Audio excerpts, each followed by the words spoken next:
Well, hello again. This is Pixel Freak from the CoinOPS Project Discord server. I have Legends 3 beta pretty close to being released. Wanted to give you all a sneak peek of some of the upcoming features in this improved iteration of Player Legends 3. Looking here, I just unzipped it. It's all with the defaults. If you look, there are two executables. Legends Elite, he's using the Elite because it's alphabetically before Micro. And also the Elites build came out where everybody was looking at the testing. So this is going to be CoinOps Legends 3. And Legends Micro is also an option. It will be a smaller, condensed collection if you want. But let's jump into the main elites here. Um, you'll look here in the root and you see the standard, restore defaults, Xbox controllers, etc. Advanced configs, we'll get into those in a few minutes. Of course, fixes when not working. If you're getting no glass effects, make sure you run the DX9 install. Yes, I know, just run it once, you're good. Or the VC redistributables, the C++ redistributables to make sure that everything works as it should. The themes are separated by bats in single monitor themes and second screen marquee. There's two for each because, of course, there's either aspect correct or fit to screen, which would be stretching them.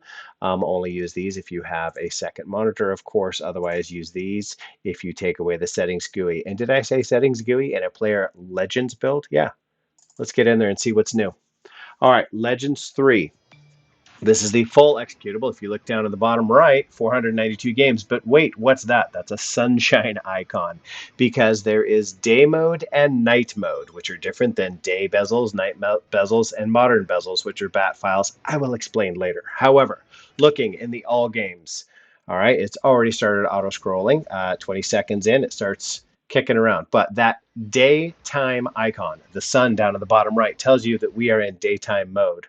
All right, so that's going to be what you all are used to. But if you noticed when I flipped through the playlists, we have the playlist characters by default pop up and auto hide very quickly. They're just large visual indicators to let you know where you are on what playlist instead of just in the bottom right. I love it because they pop up, hey, you're in favorites. And then it goes away without any other action. And it's fairly quick, so it doesn't detract from all of the beauty that Legends is.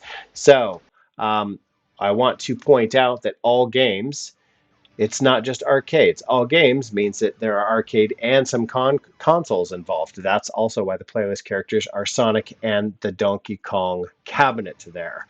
Otherwise, if it's arcades only, then you'll see the token. We have all games, favorites, last played, old school, beat 'em ups, run and gun, fight club, shoot 'em ups, and new settings. This is the first Player Legends build that I'm aware of, other than the Pi build that needs it. It has a settings GUI playlist on by default. You can remove it in the bat files. I'll cover those in a minute, but day-night mode right there. I will show you in just a second. It's a feature that a lot of folks on the Discord server were very excited about, and I'll show you the nuances and how to use it. But I also like that all of the themes have a GUI representation if settings are started as well or included. Wheel theme, all right? You've got your Legends full screen background, but it's like the wheel. So instead of having the cabinets in the smaller video, you get the full screen HD snap, and then you get the wheel going. It's also the fast version. Notice that the video is not changing each and every time. I love that the video snaps show you without actually having to change the theme itself. Vertical theme, instead of a wheel, it's now just a column. So you have wheel, vertical, and marquee all have the different axis. Up and down selects games, left and right changes the playlists, whereas Legends theme, fast theme, oh, sorry, cabinet theme also does that. Fast theme, Legends theme, and muted theme, and spin theme are all left-right game selection, up-down playlist. All right, so you have 4 and 4, it looks like. But this is the default Legends theme. Everybody's used to that. It is the video changing with every logo change, and they slide horizontally along. Fast theme is the same, but the video doesn't change each time. It's much faster for lower spec. I also like it because it's not as disorienting. You can change quickly, find a game, and then when you stop, it changes to the next video snap. Cabinet theme, one of the most common CoinOps themes that have been around forever. It actually has the wheel on the right side with the covers in the background, and then you have the cabinets on the left side. Marquee theme, cabinet on the left side, but the marquees in the beautiful brick wall from the arcade and all that beautiful art that has been redone by other Barry and Inigo Montoya and other members of the CoinOPS project there on the Discord server. Thanks to them for all the hard work they're putting in as well. Muted theme. This is new. Previously, there was a muted auto scroll option, whereas in the theme itself, you still had all the noise, but when it went to auto scroll, it got quiet. This new theme is completely muted. So this is excellent for having your setup in a public space or anybody that's annoyed by the constant noise. But once, it changed on me. But once you actually get into a game, of course, you can have full volume and everything's going to work normal. So it takes away some of that din. If somebody doesn't want that going all the time, this is an excellent addition because the entire theme is muted, not just auto scroll or what's also known as attract mode. Spin theme, it looks like the inverted curve on top there. Otherwise, it follows the standard Legends theme in the horizontal scrolling left and right with the video on each change. Vertical theme is in fast mode. It's the column instead of the marquees. And like I said, you get the full screen. So that's the settings, but we are in day mode. I want to show you, and I want to use consistently, let's use Black Tiger, all right? Black Tiger in day mode is going to have the bright legendary bezels. You notice that there's a little bit cut off on the bottom and the top so that you get that beautiful legendary bezel. So you lose a little bit of playable area, which is different than the players series, the non-legends, where it is top and bottom. I will show you a bat that also makes a change here as well. But this is day mode. Notice there is glass effects. It's scuffed. That's the default. There's not any additional glow, and it's a bright bezel. That's day mode. Let's go back up to the settings, get out of the game, and everybody knows that that is coin and start for arcade controls or back and start on Xbox controls. Day night, let's change it. Look in the bottom right. As it does its change, depending on the speed of your hard drive, mine's an M2 NVMe, so it's pretty fast. But look in the bottom right. It's now a moon, night mode. Let's go back to Black Tiger and see what is included in that mode, because it's more than just the bezel. I want to point that out. And that's important to have that distinction, because when we get to the actual bats, I'll show you a difference. Now, look, the darkened vignette comes in from the corners. It is a night mode. Not only that, but the glass effects are gone. It's no longer scuffed, and the glow is a little bit brighter. You are in that arcade feel now, okay? You're in the darkened, large area at your local mall. You're 12 years old again, and you're playing Black Tiger, spending your lawn mowing money way too fast, quarter by quarter. So this is the night mode, which a lot of people have been very excited about. And but that's the entire mode, because the glass effects are included. It also changes it. So not only does Legends 3 bring you the quick auto hiding playlist character so that you can tell where you are, it includes the settings. But let's get out of here. And I want to show you in the advanced configs, there's also some other goodies in here. Settings disable, settings enable without shutdown. This is what you would use to take away the settings playlist if you don't want the little hands of your little ones in the house messing things up, or folks that don't normally use CoinOps and they don't quite get everything and they start messing with things. You can disable it right here. Little point of fact here as well. Always look in the helpers. In the helpers, you'll notice that there's Legends Elite settings free and Legends micro settings free. These two are over here in helper. If you drag these to the root, you can use them just like these. It's basically the same as, it will always suppress the settings, okay? So you can either have it through EXA or you can use it with these. I prefer to just control it with the bats because there's two other options as well. If you have settings enabled, of course, that's where the shutdown button would go. Do you want the shutdown button to just exit to the desktop, closing retrophy, or do you want settings with the shutdown button that shuts down your cabinet, your PC? It shuts down Windows. That's my favorite one when I use it in my cabinet. It's also one of the bats that's included in the cabinet mode, which I'll explain in just a moment. Otherwise, these are fairly standard, but I will point out a couple of new changes. Attract mode, dim, disable, enable. That's one that's been around in the last couple of builds. When you're in auto scroll or attract mode, when it starts scrolling, some people liked the display to dim. That doesn't do anything with audio, that's video. It will dim your display. You can enable that. It's not enabled by default. Auto scroll, this is turning on attract mode. It is on by default. It's pretty fast too. It looked like it was kicking in after about 20 seconds. You can disable it if you don't like it. Here, hey, it's at your fingertips. Advanced configs. Bezel video size, full screen and standard. Standard is what we just saw. That's the default. That has the little bit of playable area removed for the beautiful legendary bezels. Now, as these projects all kind of move away from PC, so we're talking about Steam Deck, we're talking about Pi, things with smaller, handheld, smaller screens. Sometimes people want every inch of that viewable, playable area as possible. So now there's a bat included that if you want to go full screen, and it really shows the difference on horror games, not so much the vert games. But if you do full screen and then you go back and let's start a game, I'll try and show you Black Tiger, which is a horizontal one. You can tell what it would, whoops, you can tell what it would look like here. See, you got the flames on the bottom. You're going to lose some of that playable area. I ran the full screen bat. Check out the difference. It goes top and bottom. You do lose a little because the aspect ratio has to be maintained. You do lose some of your beautiful legendary bezels on the side, but you get every inch of playable area by using that full screen bat. So just wanted to let folks know that that is there as well. It's kind of a hybrid because you still have the legendary bezels around the edge and you're reclaiming some of that playable area. However, I love how they look, so I am going to go back to standard. Now, remember when I told you day-night mode? It was the bezels plus the glass effects and the glowing. These bezels here, there are three options. This will only change the bezels, not the entire mode. This will not do anything with the glass. So if you want legendary day bezels, you would just run this bat. It's not going to do anything. It will leave the glass effects alone if you've tweaked them or tailored them in any way. It's not the mode that you use in the GUI where it's going to reset it to that mode. Legendary Night, this would be the darkened vignette bezels, but it won't do anything. It won't increase the glow. It won't remove the glass effects. It only does bezels. Same with Modern. This is new. Modern is an option that is, it's the same bezel. And let's go back to Black Tiger since we'll be using that. It's a horror game and a horizontal, sorry. And you notice it's the modern, sleek speakers on the side, but also look, you get more of your playable area back too, okay? And you're not squishing the legendary bezel. So that's kind of a trade-off for folks if you want to use it. Notice it didn't do anything. It left the night mode glass effects that were there before. It just changed the bezels, and that's the point.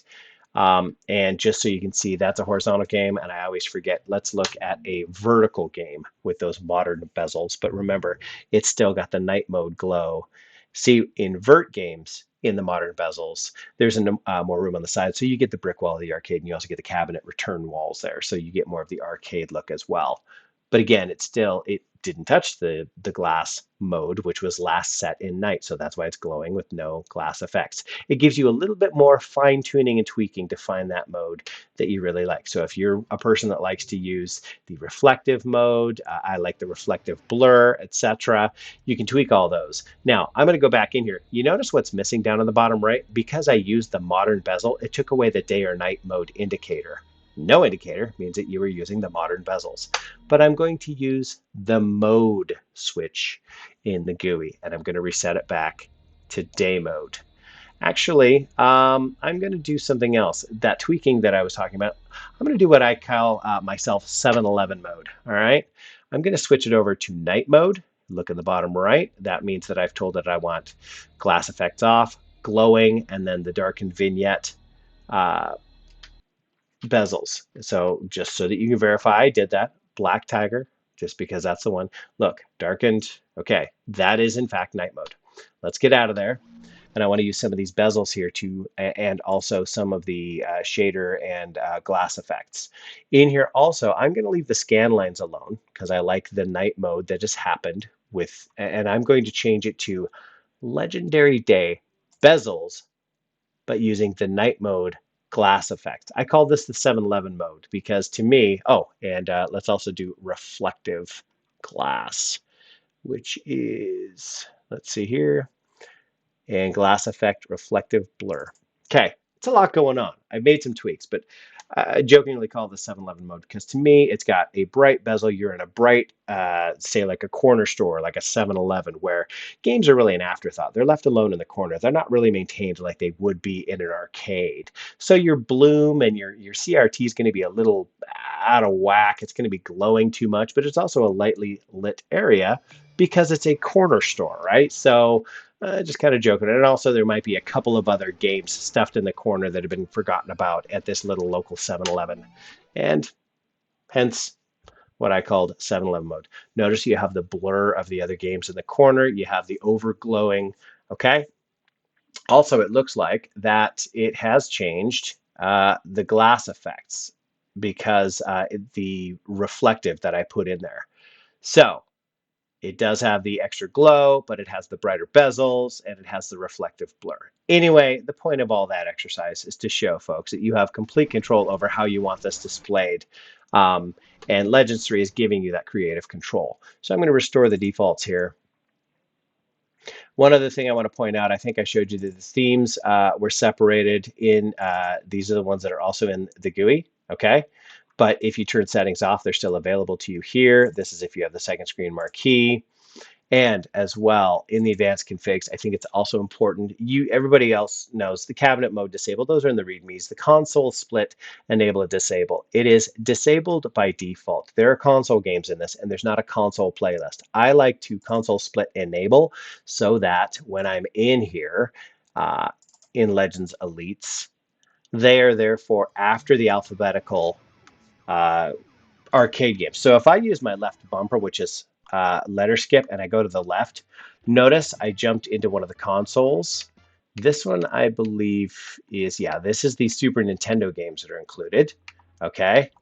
And then if I go left again, these are the Sega Genesis games that are included, okay? And they're done by system first, alphabetically within. But because these consoles don't have a lot of games included, hitting your bumper within the consoles will just skip to the next console, not letter by letter within the console. They just don't need to be sorted that far. Uridium, it's the only Commodore 64 game in here, so that's why it's by itself here. And then look, Zookeeper, the end of the arcades. All right. As far as button controls, the bumpers will do letter by letter. Look at how fast that is. The triggers will do game by game. Left and right, of course, game by game. Up and down in this orientation is going to be games lists, sorry, playlists. Left and right are going to be game selection. Back, if you haven't removed it by the bat or entered cabinet mode, back will dump me back to my desktop. I don't want to do that. And the start button will toggle my favorites. I want zombies as a favorite. Notice the gray heart in the bottom left. I've just faved it. Now it is orange. I'm not in the favorites playlist, and now I am. That's why it's pulsating, and now it is one of the 76 favorites. It comes populated with 75. That reminds me, let me get out of here. I do need to remind folks in advanced configs, there is one in here that is clear favorites. Let's see, favorites clear. If you run this, it will take your favorites pre-populated list of 75 down to 0. When Retrofeed doesn't have any entries on a playlist, it will skip it because it's not populated. So if you lose your favorites playlist, it's because you ran this clear. As soon as you choose at least one favorite, it will then start showing it again because it has something to show you. It's just something that folks kind of miss and they think, oh no, I've done something. I've borked my build because my faves playlist is gone. You either deleted all your favorites manually or you cleared it out. As soon as you add them back on, Retrofeed will start showing you that playlist again. Glass effects, everybody knows what those are. I've covered those. Playlist characters, you have 5 options. I think it's important to go over these really quick. Auto hide is the one that is by default. You saw how fast it was. It's about a second and a half, and it gets right out of your way. No further interaction required. No moves, nothing. It shows you, it gets out of the way. Auto hide longer, it will delay longer, but it will also not require any further action and get out of the way. Maybe you like to look at Sonic and the Donkey Kong cabinet a little bit longer, the TIE Fighter a little bit longer. That's the other option. You can disable it completely so they don't show up. You can enable it so that they're constant. In other words, they will remain there even when you're scrolling.